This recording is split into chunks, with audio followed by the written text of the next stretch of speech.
ważna. Musimy o tym pamiętać każdego dnia. À Varsovie, des milliers de femmes manifestent contre la politique du gouvernement ultra-conservateur. Cette journaliste d'un journal de la gauche libérale, Gazeta Wyborcza, estime, elle, que les valeurs européennes comme l'état de droit et la liberté de la presse sont menacées en Pologne. Je m'inquiète pour ma liberté d'exercer. Récemment, des journalistes ont été exclus du Parlement polonais et nous, on n'y a plus qu'un accès limité. Cela devient de plus en plus difficile de faire notre travail.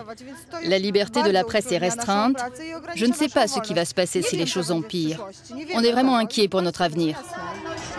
Alors que cette mobilisation massive a fait la une des journaux d'opposition, elle a été minimisée dans les médias pris en main par le gouvernement. La société polonaise est divisée. Comment l'expliquer? Allons chercher des réponses. Le parti au pouvoir, Droit et Justice, a placé les médias publics sous le contrôle direct du gouvernement, ce qui a fait dégringoler la Pologne à la 47e place du classement mondial de la liberté de la presse. Les ultra-conservateurs étendront-ils leur mainmise sur la presse privée? Ils prévoient déjà de repoloniser le marché médiatique en limitant les capitaux étrangers dans les journaux régionaux d'ici aux élections locales de l'an prochain. Manière d'étendre leur influence politique, selon l'opposition. De son côté, le président de l'association des journalistes polonais, proche du pouvoir, défend le projet de loi. Quand la Pologne a rejoint le marché unique, nous l'avons fait en étant pauvres. Et donc nous n'avons pas, ou alors quasiment pas, reçu la moindre part des bénéfices qui en ont résulté, même si nous avons travaillé dur pendant les 27 dernières années. Le projet du ministre des Finances, Mateusz Morawiecki, va changer tout ça. C'est l'objectif principal de cette limite imposée aux capitaux étrangers et de cette repolonisation des médias. Les médias détenus par des fonds polonais sont eux aussi attaqués. Une nouvelle loi pourrait mettre en péril la viabilité économique du groupe Agora dont fait partie le journal Gazeta Wyborcza. Le pouvoir a déjà imposé aux administrations publiques de résilier leur abonnement à ce quotidien qui, à la fin de l'année dernière, a dû licencier près de 200 personnes.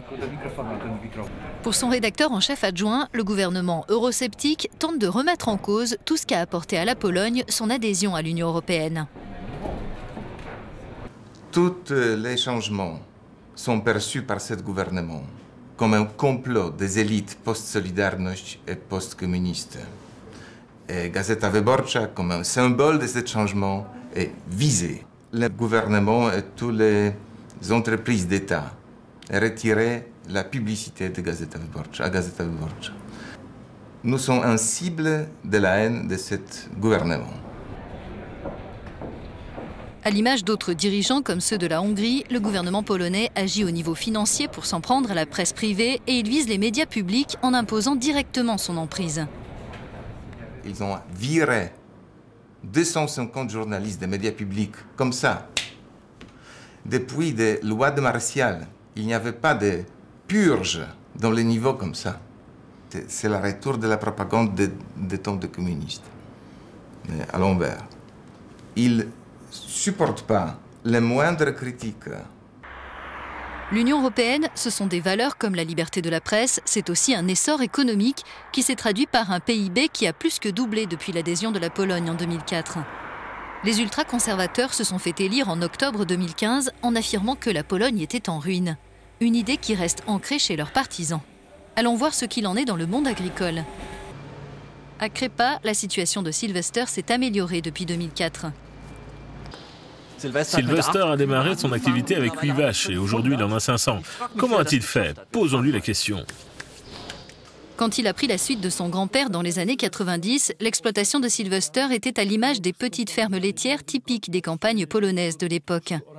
Alors qu'en 2004, beaucoup ont craint leur disparition du fait de l'adhésion, l'inverse s'est produit dans bien des cas.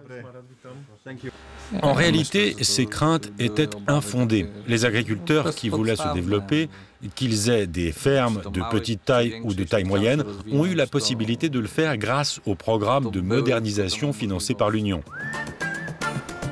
Et Sylvester lui-même en a bénéficié. Aujourd'hui, il vend son lait transformé en poudre jusqu'en Chine et en Nouvelle-Zélande. Il sait bien que c'est grâce aux accords commerciaux européens qu'il peut accéder à des marchés internationaux. Quand j'étais un jeune exploitant, tous ces programmes de soutien de l'Union européenne ont été vraiment importants pour moi. Ils m'ont permis d'avancer, de me développer et de réaliser mon projet professionnel. J'ai utilisé toutes les possibilités de financement auxquelles j'avais droit, toutes.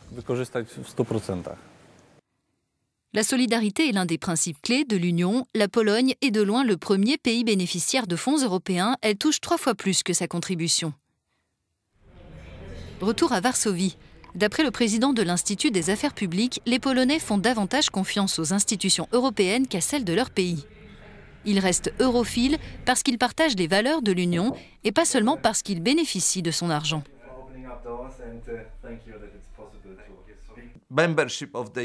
L'adhésion à l'Union européenne a été vue, et ça l'est encore, comme la meilleure garantie pour la Pologne qu'elle resterait parmi les nations libres occidentales et qu'elle ne ferait pas partie des satellites russes.